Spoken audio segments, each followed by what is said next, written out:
Hi folks, Steven here. So this is going to be yet another Pokemon Go Community Day recap. Now I do hope I have all the sort of sound and other issues sorted out here, and of course this is on a new computer. That should be able to keep up with all the video rendering and whatnot.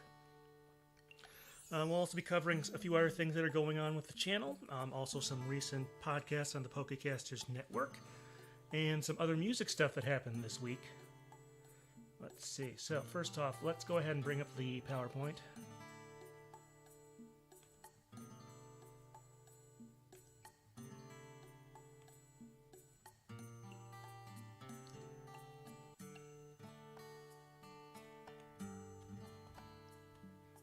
Alright, well, as I'm sure you probably know, the first thing I like to start off with is weather. And let's see, just for this one, let's see, last month, of course, we had that 2-day thing.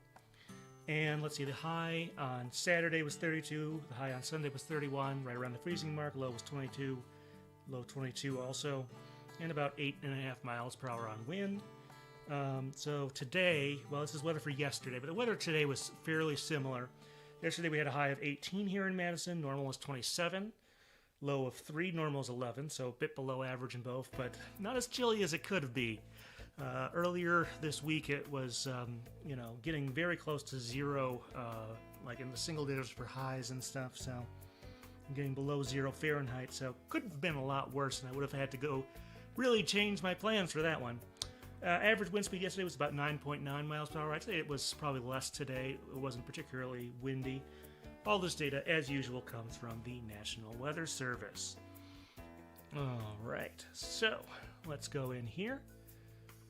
Yeah, let's take a quick look at what is going on with Pokemon Go at the moment. So first off, it's still, let's see, on the left you see the general stuff for Spheal Community Day. More Spheal appearing in the wild for a 6-hour period, of course. Let's see, surprise snapshot encounters. Let's see, the ticket, 3x catch XP. That's always one of my favorite bonuses there whenever they do that, because you can really get a ton of experience. I think I got about 100,000 experience today between all the catching and all the other stuff I did. Incense duration was 3 hours, and 3-hour lure module duration. Of course, we're also still going through the Season of Heritage. Let's see, seasonal Pokemon, eggs, guaranteed gifts, and incense effectiveness, yep, when walking and stuff like that, so boosted damage for trainers battling remotely. Alright, so, they usually like to go with some sort of pun for this. I assume that these are translated into other things, so I'm sure this one wouldn't work in every language. The Spheal deal. I guess their choices were let's make a Spheal, and the Spheal deal, of course, obviously a play on the real deal. We'll see what Evander Holyfield says about that. But it's this is the usual ticket they do, and it's a 99-cent event here in the state, so I definitely picked this one up. And here were some other things that were in there. I haven't been buying the Community Day box because I haven't had a need to for a while. There is the Daily Free box. There is an Ultra Ball box, which is always nice. They pretty much always do those, where you can get 30 Ultra Balls, provided you have space. One interesting new thing here, that's another reason I haven't had to buy as much stuff from the store in Pokemon Go, is for Christmas I got one of those Gacha Evolve smartwatches, which was kind of helpful today. It helped me get a bunch of my Spheal, although there were some things I still had to catch manually. Yeah, so you may be wondering, where did I go this week today? And I went to Monona, sort of-ish. So let me sort of explain here. Monona is part of what I like to call contiguous Madison. It's actually almost at this point surrounded on at least 2 or 3 sides by Madison, and then the other side is actually Lake Monona, which is where the city gets its name from. Not to be confused with Monona Terrace, which is a convention center across the lake in Madison downtown. Now, if you've ever driven on the Beltline, you may have noticed these sails here. I guess they're titled "Come Sail Away." And I took a picture of them there. You can see the Beltline, which is very much like it's similar to what a triple-digit interstate would be in most metro areas. It's just that Madison built theirs a little bit differently, and thus doesn't use that nomenclature. But you can sort of see it from the other angle there. Unfortunately, I wasn't really able to get in the front of them, because since they're they're kind of caged off and stuff. They don't want people messing with them. But it is a gym, so thank goodness for that extended catch radius, or spin radius on there. So that was nice. But yeah, Monona is relatively small. It actually had been shrinking since like 1970 or so, but in the last decade, it's grown bigger. And I think that's in part because of the number of like apartment complexes and stuff that were built around where I was with this one. But yeah, so this is a relatively small community of about 8,000 folks on the southeast side. But it is its own municipality. Talk more about Monona as the thing goes on here. So yeah, so one thing you notice here in the little task stuff that we got, a Spheal always travels by rolling around on its body, and I know they've done that in various places in its animations and whatnot. In like Battle Revolution and the Coliseum and Gale of Darkness games. One of those you actually get like a Shadow Spheal, excuse me, that you get to use in those games, and stuff like that. And I think they may have done, I don't remember if they've done that for animation and stuff like the Mystery Dungeon games, or if it's appeared in any of the Pokepark games, but that definitely tracks. So that was kind of a neat thing for them to put in there, something about that. Let's see. But the tasks are going to be pretty much similar, pretty simple, although I'm not sure I could come up myself with a different-ish task that wasn't, that was specific to like an ice Pokemon. So for the first stage of this, you gotta power up your Pokemon 10 times, catch a bunch of Spheal, and make 5 nice throws. So this is where the gotcha that I got, the Gotcha Evolve, kind of comes into play, because what happens is let's see. It can catch Spheal when there's a bunch out there if I set it to auto catch, but at the same time I cannot make a nice throw on it. It's always going to be one throw, and then it either catches it or it runs away. So in order to get the nice throw bonus, I have to actually manually catch them, which is fine. I wouldn't want the thing to take all the effort away. But it was really nice when you were outside and it was really cold to not have to manually bring that up for every Spheal you wanted to catch. But all that was fairly straightforward and about what you would expect. Alright, regular versus shiny. You may notice I did get a few shinies. I never bothered to evolve any of them just because they were all pretty crummy in the stats department.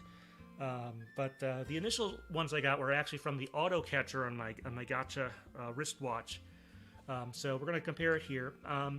Obviously it goes from blue to sort of a bluish pinkish purple. Definitely noticeable side by side. You can definitely tell the difference. So overall, nice shiny there, and of course the belly portion of it also changes just a little bit more yellow in that. So pretty good there. I don't know if that has any biological significance or stuff. Sometimes they do that, where there'll be a variant of some sort in color. Alright, remember how I said it was sort of Monona-ish? Monona and Madison, obviously, especially as Madison has grown, sort of bump up right next to each other. And you can see it says City of Madison Bike Path. So one way you can always tell if you're on the streets in Monona, which side you're on. The Monona street signs, the ones that say the actual name of the street, will be in blue, and the Madison ones are green. I'm not sure how that got started. I suppose at one point they're probably the same, and then Monona just decided to make sure people knew that, yeah, there's a city in here. But this is actually a City of Madison bike path. The place where I ended up parking was right on the border between Madison and Monona. I looked a couple places there that looked promising for places to scout out. You can see I have my Galarian Slowbro there with its arm cannon there. But believe it or not, despite how cold it was and the fact that there was still a fair amount of snow in places, there were some actual bicyclists with, yes, bicycle snow tires out there. Madison is a very big bike city. So it was good to see some folks there. But this is a dedicated bike path. I forget exactly where it goes. It'd be interesting to follow it to its terminus or whatever like that. Let's see here. Okay. And here you can see a little more. First off, actually, the path has a Pokestop by it, I believe. And then what you see there is not actually the park. It's actually a bunch of docks. Actually not totally frozen over. I'm not sure if it's just because the water's moving or what down there, but believe it or not, it was not totally frozen over there, despite only being in the upper teens or low 20s. So we have that, and you can see there's a bunch of docks. No one has their boat parked there. Probably kind of, it's not the season. And you wouldn't want to get stuck in the ice there if it does freeze over. Alright, so completed the first set of tasks. The second set of tasks are also about what you expect. Let's see. One thing is interesting. Celio, it entertains itself by by balancing a Spheal on its nose as if it were a ball. So it's like a circus seal, I guess, of some sort there. And so that was the one I picked out from this set here. And we have what? Oh, catch 15 Seal again, transfer 10 Pokemon, evolve 3 Seal. So around this time, I decided that since it was a little after, just afternoon, decided to go for a Sunday late brunch or whatever. So I found this place, Monona Garden Family Restaurant and Banquet Hall. So you can see this here. This is on, I forget the name of the actual street. It's a pretty decent-sized street that runs through Monona, if you follow it. But this seemed like a good place. I think it's owned by someone of like Eastern European descent. Not sure where. They have a lot of Mediterranean stuff, so I think it's somewhere around Greece or Macedonia or something like that, which is always kind of neat. Let's see. So what did I have while I was there? Well, I had a Hawaii 5-0 omelet. That's what that is on the bottom right. That is an omelet with pineapple and ham, and that came with some pancakes there. And unfortunately, they were out of any pies or cakes, but I still wanted dessert. So, against perhaps my better judgment, I decided to have some butter pecan ice cream there. It was all quite good food.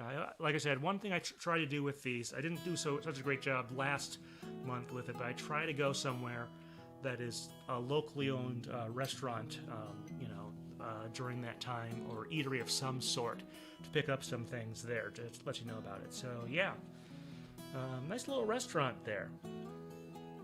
As far as evolving some Spheal, which I needed to do to complete those tasks, I had 3 that I chose from. You notice one of those is actually from 2020, from way back. I had a little difficulty getting some stuff here.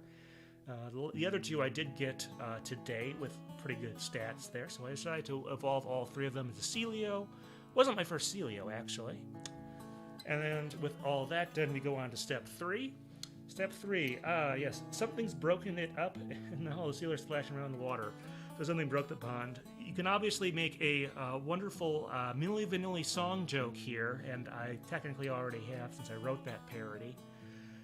Blame it on Walrein. But that's what we got to find out about now. So we've got the uses of make 3 great curveball throws, evolve a Celio, and transfer 10 Pokemon.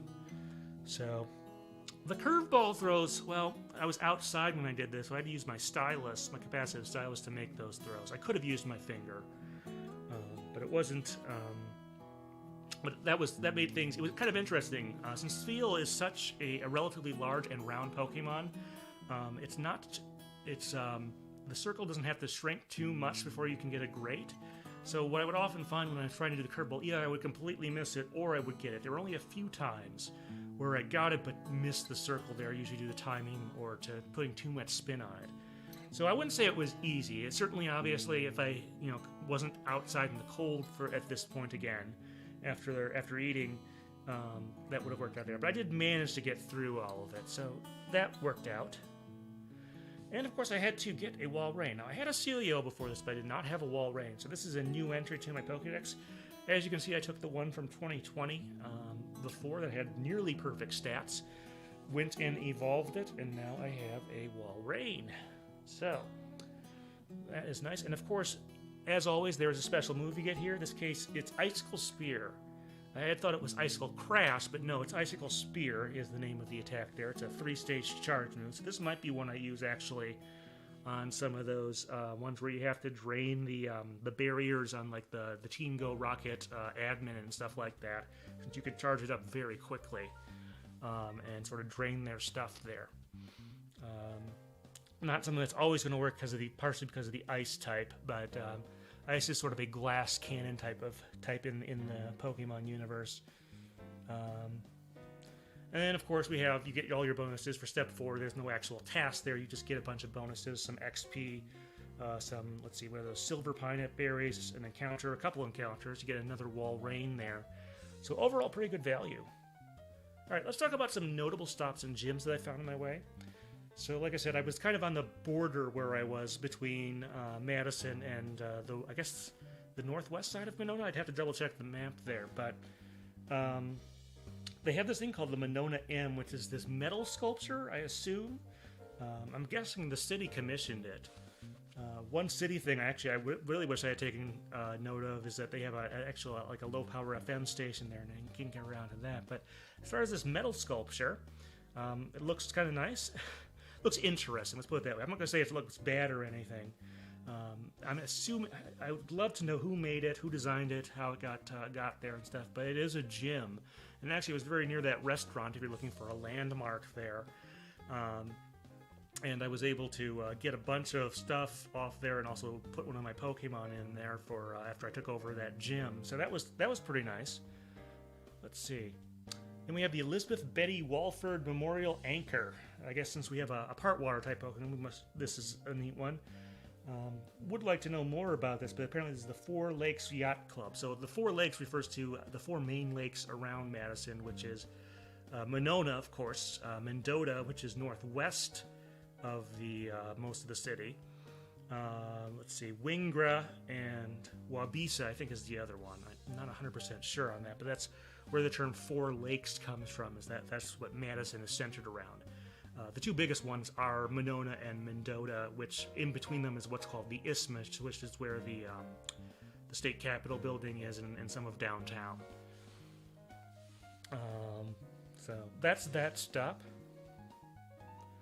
All right, and then Grand Crossing Park, actually not far away from that anchor, is City of Monona little very small little park. What they actually had set up there is, you can notice it says River Rink.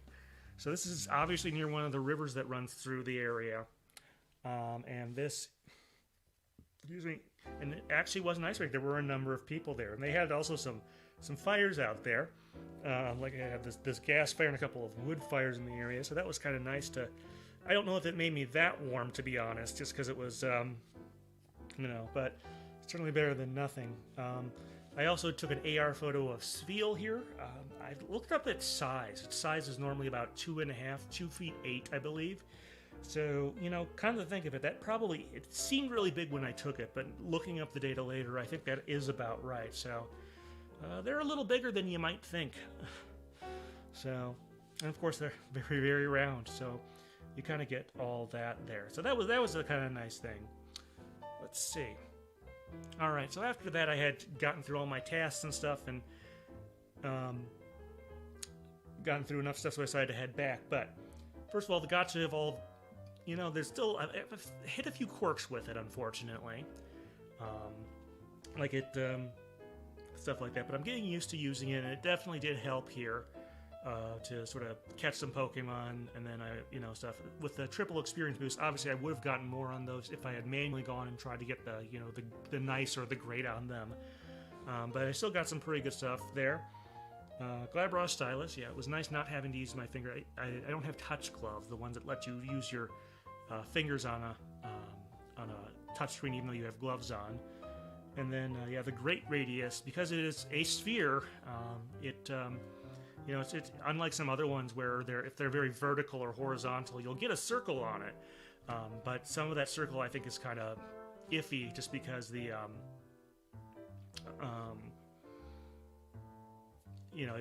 not all the Pokemon is really inside that circle. So but this one starts pretty much about as big as it is.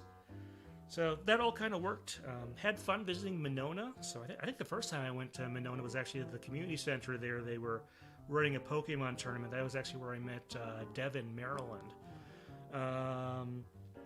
So I met him there at an event in much warmer weather than we had today. Could be a lot worse here, trust me. But I wouldn't have minded if it were a few degrees warmer either.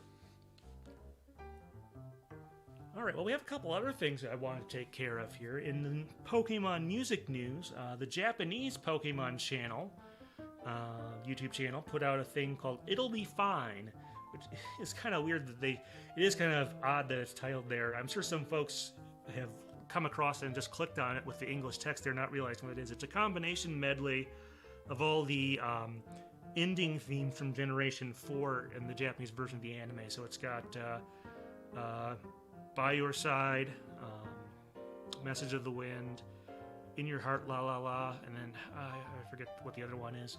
Surely Tomorrow, I think.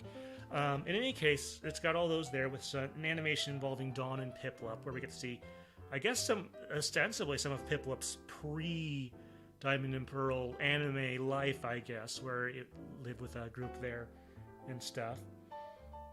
Overall, I think I kind of preferred the medley that was actually produced during the 4th generation, which was pretty nice there. But the animation on this is good, and the stuff there. Of course, I guess also in musical news, there's also that Bidoof short that they put out, which has virtually no dialogue, other than some Bidoof noises and other Pokemon noises. But then also has a very nice bit of scoring there, so that was kind of fun. So that's some of the stuff that's been happening there. Let's see, let's go on to Pokecasters Network updates. So let's see, recent episodes. Pokescience is out with an episode called Pains and Gains.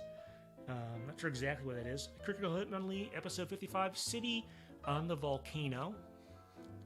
We got Welcome to the World of Pokemon is out with episode 76, Golem. And Pokemon Go FM, they haven't had an episode since October, but they just posted one, I think today or yesterday. New Year, New Go, episode 119 for them. So they just put that out within the last day or so. And on my end, I am working on another episode. I didn't have it done for today, unfortunately. I may not have. I'll probably be working on it some this evening, but probably won't have it out till tomorrow night. But it is PokePress Digest Podcast. This will be our discussion of the music of Pokemon Ranger, the last Gen 3 side game. So definitely looking forward to that. It's coming along nicely. I'm still looking to schedule with Anne. We're going to do our Pokemon Battle Revolution discussion. Should be sometime, hopefully, next month. Alright, so with that being said, yeah, that kind of covers things. So if you had anything you wanted to share about Community Day, please go ahead and post that. We always appreciate that. We'll try to work that into a future discussion. Aside from that, let's see, or if you had anything to say about the musical stuff in there, we always appreciate that as well. Otherwise, alright folks, thanks.